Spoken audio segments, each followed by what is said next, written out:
Hello, I'm Joseph Edwin from Educare Institute. Now we meet again on our subject, the lovely subject history, and our discussion today based on solving Form 4 Necta question of 2018. So for today we are going to deal or to solve question number 6. Our question states that examine 6 effects of Maji-Maji uprising in Tanganyika. Examine 6 effects of Maji-Maji uprising in Tanganyika. Swali letu linahitaji tuoneshe matokeo gani yalipatikana baada ya kuwepo kwa vita vya Maji-Maji Tanganyika. So this is the simple question, and the candidate supposed only to provide an effect is occurred due to the existing or of uprising of Maji-Maji war in Tanganyika. So due to the nature of the question, it is essay type question. Here we are going to deal with 3 parts in order to answer or in order to solve our question. The first part, it will be introduction. The second, main body, and the third one, it will be the conclusion. So here let us start one part to another in order to cope up or in order to solve our question. We start on our introduction.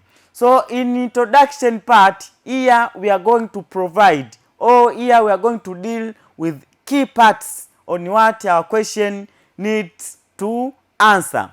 So due to nature of our question needs us to provide effect of Maji-Maji uprising Tanganyika. So our main concept or key object which we supposed to provide in our introduction, it is Maji-Maji uprising. So in our introduction, we are going to provide the historical background on where Maji-Maji is starting from, or what is Maji-Maji means here. So let us start our introduction on looking on what is Maji-Maji uprising, or a short historical background of Maji-Maji uprising in Tanganyika. Kwenye utangulizi wetu tunaenda kupata historia fupi au uhalisia wa maana halisi ya nini maana ya vita vya Maji-Maji. Maji-Maji uprising was the among of African resistance which broke out in southern Tanganyika against the German rule. It is started in 1905 up to 1907 and it was led by Kinjekitile Ngwale. Tunaona kwamba vita vya Maji-Maji ni mojawapo ya vita ambavyo vilitokea southern Tanganyika ya kusini, ambapo tunakuja kuona kwamba hivi vita viliwahusisha Watanganyika ambao walikuwa wanawapinga Wajerumani. So means that the German government, there was issues which was done in the colony of Tanganyika, which made the Tanganyika people to fight in order to remove those issues like exploitation, oppression, and so more. So the Tanganyika make the decision to introduce or to struggle or to resist against the German government in order to influence the German government to change the system of administration. So the tribes which involved in this uprising was Ngoni, Mwera, Matumbi, Pogoro, Ngido and Bena, who unite together to fight against Germany. Kwa hapa tunakuja kuona wahusika wakubwa au makabila ambayo yalihusika kwenye hii vita walikuwa ni Wangoni, Wamwera, Wamatumbi, Mapogoro, Ngindo and Bena, ambao waliungana kwa pamoja kwa ajili ya kupinga utawala au kwa ajili ya kupinga vile vitu ambavyo vilikuwa vinafanywa na Ujerumani katika kipindi cha miaka 1905 hadi mwaka 1907 chini ya kiongozi wao Kinjekitile Ngwale, ambaye ndiye alikuwa kiongozi mkubwa wa hivi vita. So after accomplishing our introduction, now we move on the second part, which is main body. Here in main body we are going to start on providing the points on the effect of Majimaji uprising in Tanganyika. So here we are going to provide those effects of Majimaji uprising in Tanganyika. Kwa kama mtainiwa hapa kwenye kiini chako cha swali, inabidi uende moja kwa moja kwa kutoa matokeo yaliyopatikana baada ya kuwepo vita vya Majimaji Tanganyika. So let us start on looking or discussing one effect to another effect. The first effect is depopulation. Depopulation. When we talk on population, means what? Means that there was reduction of the number of people in a certain area. Kwa depopulation maana yake kuna ni ile hali ya kuwepo au kupungua kwa watu kwenye sehemu fulani.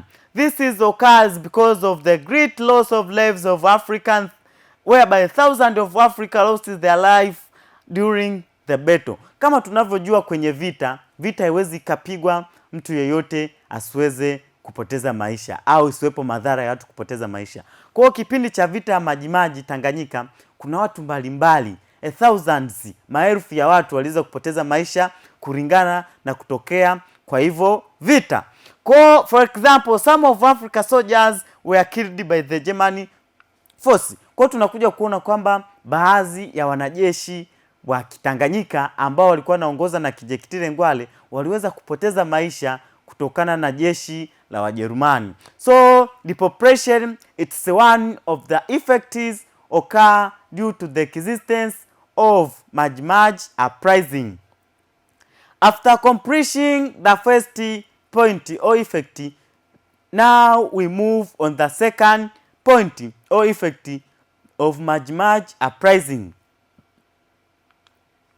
Our second point or effect of Majimaji uprising in Tanganyika, it influenced German to change the administration system. Influenced German to change administration system. Kwa tunakuja kuona kwamba baada ya kutokea kwa hiyo vita, Watanganyika wakapinga uongozi wa Wajerumani au wakawa wanawapinga Wajerumani, ikawapelekea Wajerumani waamue kubadilisha mfumo wao wa utawala, ambapo sasa mfumo wao wa utawala wa mwanzo kabla ya vita ulionekana unawanyanyasa sana Watanganyika, hadi wakawa na moyo na akili ya kupambana kwa ajili ya kupinga unyonyaji na huo mfumo mbovu ambao Watanganyika walikuwa wanatumia au Wajerumani ambao walikuwa wanatumia kuongoza hili koloni la Tanganyika. Because of the exploitative and aggressive system, the Africa had been raised against German government to change the administration system, and hence German reached the decision to make changes in this own administration system. Kwa hiyo tunakuja kuona kwamba kulingana na huo mfumo wa utawala ambao ulikuwa na unyonyaji na ubaguzi na udhalilishaji, Watanganyika wakaamua waingie kwenye vita kupinga hayo mambo, na mwisho wa siku Wajerumani wakaona sasa waweze kubadilisha mfumo wa utawala ili waweze kuwa sawa au kuweka sawa uhusiano wao mzuri na Watanganyika ambao ndo walikuwa wanawaongoza. So this is the second effect of Majimaji uprising in Tanganyika, which is influenced the German to change their administrative system in Tanganyika. After accomplishing the second point, now we move on the third point, which is leads to outbreak of severe famine. Lead to the outbreak of severe famine. Tunasema kwamba kipindi cha vita ilipelekea kuwepo na balaa kubwa la njaa. Balaa la njaa ambalo lilitokana kipindi cha vita. This is because the German soldiers destroyed the African farms and the granaries during the war. Through this, the African, especially the people of west of Africa, there were lack of enough food for survival. Kwa tunaona kwamba kipindi cha vita ilitokea balaa la njaa ambapo sasa lilisababishwa na hawa wanajeshi wa Kijerumani kwenda kuharibu mashamba pamoja na magala ya chakula ya Watanganyika, ambapo mwisho wa siku Watanganyika waliweza kukosa chakula na wakatawaliwa na njaa, jambo ambalo lilipelekea maisha yao kuwa magumu kutokana na sababu ya vita. Kama tunavyojua, vita nyingi kipigana sehemu, lazima hiki kitu cha baa njaa itokee, kwa sababu watu wanakuwa wazalishi, hawezi kwenda mashambani kulima kwa sababu wanakuwa naogopa usalama wao kwa sababu ya uwepo wa vita. So it's what happens during the Majimaji uprising in Tanganyika. After here, we move on the fourth point, which is Africa chiefs were appointed to serve in German administration. After the existing of Majimaji uprising, the German government reached the point to bring a chance to the African chiefs to serve at the works or at the labor to the different parts of the German government offices, whereby the African chiefs get the opportunity to work on the different position in the German governments. Through this situation, Africa are given more privilege like education and service. Kwa hiyo tunakuja kuona baada ya vita kupiganwa, matokeo yake ikaja sasa kwamba Wajerumani wakaamua kwamba waweze kuwapa na nafasi wa Afrika waweze kuingia kwenye sehemu au sekta mbalimbali ambazo zilikuwa zinapatikana kwenye serikali ya Kiujerumani. Kwa hapa tunaona Waafrika wakaanza kupata nafasi ya elimu na kupata nafasi ya kuhudumu kwenye huduma za kiafya. For example, sons of African chiefs started to get the chance for education, and later they used that chance to introduce the base of nationalism in their countries. For example, Nyerere. Kwa kutokana na hii nafasi ambao waliipata au Wajerumani ambao waliitoa kwa hao Afrika kupata elimu na kujihusisha kwenye sekta ya kiafya, ikapelekea sasa wale watoto wa kiume wa machifu wapate elimu, ambapo mwisho wa siku walitumia hii elimu kama msingi wa kutetea uhuru wa Tanganyika au kama msingi wa kutetea uhuru au harakati za kudai uhuru katika mataifa mbalimbali ya Kiafrika. Through this, all of this occurs as an effect of Majimaji uprising in Tanganyika.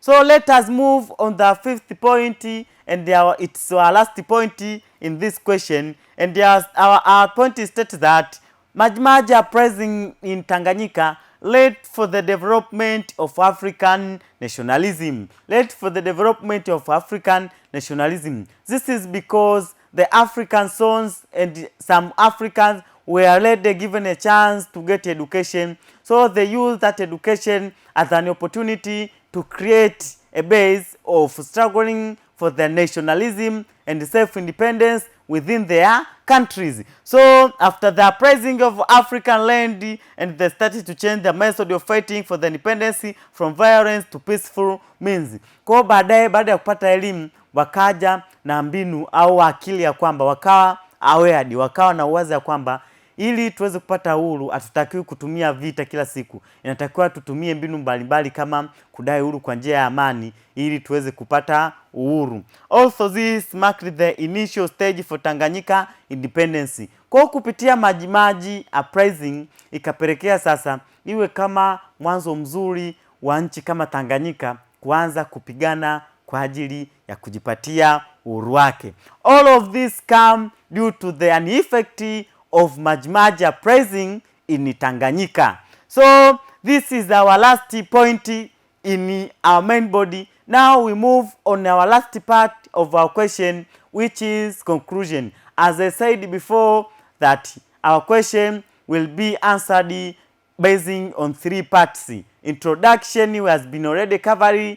The main body has been already covered. Now we are going to finalize on the last part, which is conclusion.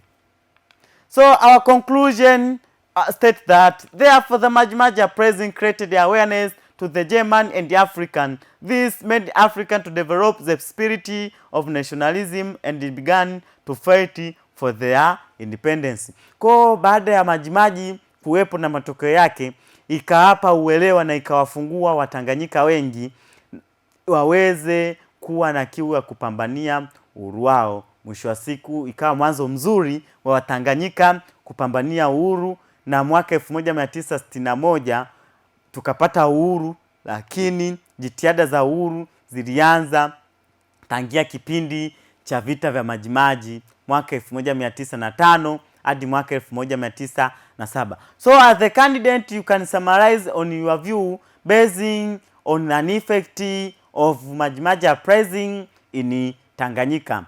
So after here, or after discussing our question, it marks the end of our session. Let us meet on the next session. Thank you for listening. Let us meet next time.